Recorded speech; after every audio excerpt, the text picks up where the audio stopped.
If you're new to the channel, welcome. If you are joining us again, welcome back. I appreciate you so much. You don't have to be here and you choose to be here anyway. I'm grateful and I don't take that lightly. So thank you. My name is Dr. Belon Joseph, if I haven't already said that, and I am the education enthusiast. So my son struggles to read and write. And he doesn't struggle to read and write because we haven't, as parents, tried to support him or that his teachers didn't. He specifically struggles to read and write because, as we found through exploration and not taking no for an answer, that he has a learning disability and that he has a vision impairment. I wasn't ready for that. I wasn't ready for that. Like, what? What now? Say it again. Repeat it one more time. He has a learning disability and he has a vision impairment. So we put my son into an after-school program when he was in kindergarten because the program was geared towards reading and literacy. And we knew that he wasn't picking up literacy at the same rate as his peers. And I do understand that every child reads at a different pace, even though we're pushing them to read by 6. This wasn't that. This was something else. I just didn't know exactly what this something else was. So we put him in the program to provide some extra support outside of school, and they, thank God for them, they brought in some vision folks to do vision screenings on all of the kiddos who were a part of this program. So they did this screening on him, and they found that he has an astigmatism. And I was blown away because everybody I know or who have heard of who has an astigmatism is old, not 5 years old. Sure enough, the baby has an astigmatism. And if you don't know what an astigmatism is, so let me give you a definition. Astigmatism, it is a defect in the eye or in a lens caused by a deviation from spherical curvature, which results in distorted images as light rays are prevented from meeting at a common focus. So we're talking about reading, and the images are distorted, and you need to be able to see the images clearly to then decipher what the letter is and what sound that letter makes. You're absolutely going to have trouble reading. Then I mentioned he has a learning disability. So on top of the astigmatism, we found out we took him to a private specialist. And so sure enough, we found out that he has a mild case of dyslexia. And so if you're not sure if you don't know what dyslexia is, it is a learning disorder characterized by difficulty reading, late talking, learning new words slowly, and a delay in learning to read. So my son wasn't a late talker, but we couldn't always understand what he was saying. Even now, it's very difficult for him to pronounce some of his R sounds. So we now have him with a speech therapist to help him with pronunciation because all of those things impedes his ability to read fluently. So what do you do? What do you do if your child has a learning disability and a vision impairment and they still need to be able to read? He's in the 3rd grade now. We're no longer learning to read. We are reading to learn. And he is expected to be able to tackle these texts, to understand social studies, to understand science, to understand math, to understand reading or literacy.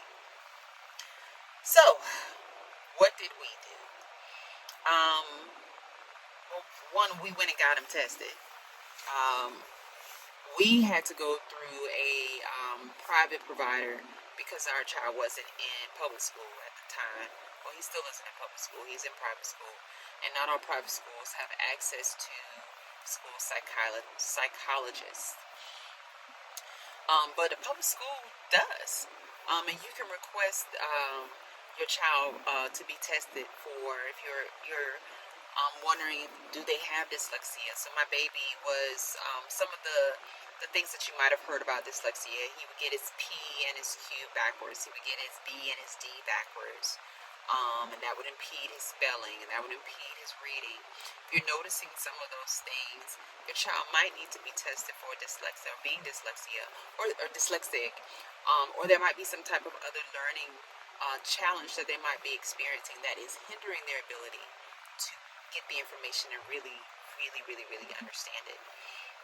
So seek out the school psychologist, and they can perform these assessments for you for free. For us, because we had to go to a private provider, we had to pay out of pocket, but we found somebody with a good reputation. And what was good about getting the assessment was we weren't just told, okay, the baby has a problem that he's dealing with, a learning problem, but here are some of the recommendations that we think would help him to be successful. And then I was able to share this information with the school, and the school used this information, and I stayed on them to put in place strategies, tools, accommodations that will help my son be successful.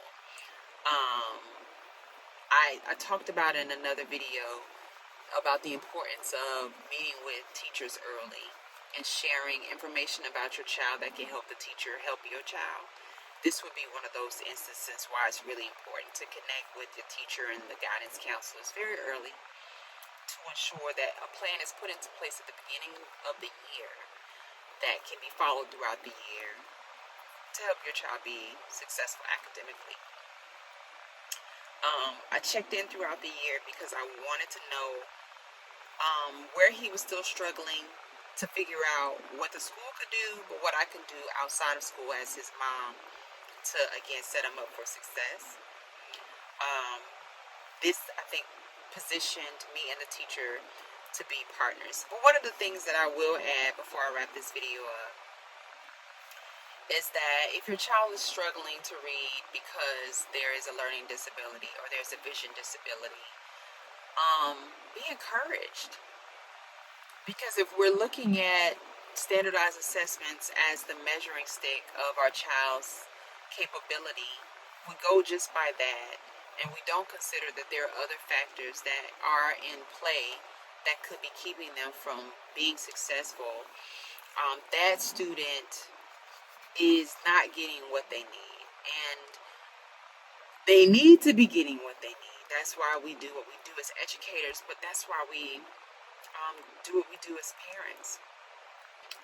Solution, getting prescription glasses, getting them tested for a learning disability, getting accommodations put in place to support their learning, staying on top of the practitioners responsible for putting those things into practice to support their learning, and then working as a partner with all parties involved in your child's learning experience.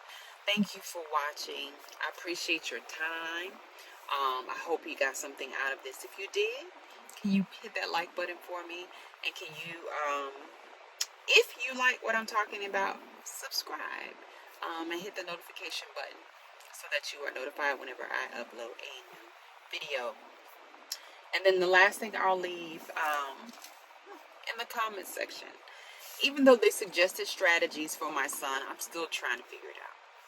I'm still learning. I don't have all of the answers with my baby, but boy, I'm going to keep working to figure out what I need to figure out to make sure he's good.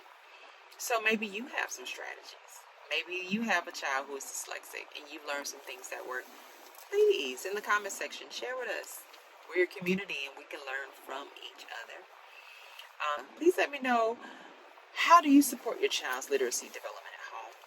What are you doing? What have you found that works? Please share it, because I think it can help our community here as they work to ensure their child is successful. So God bless you. Thank you for your time, and I will talk to you next time.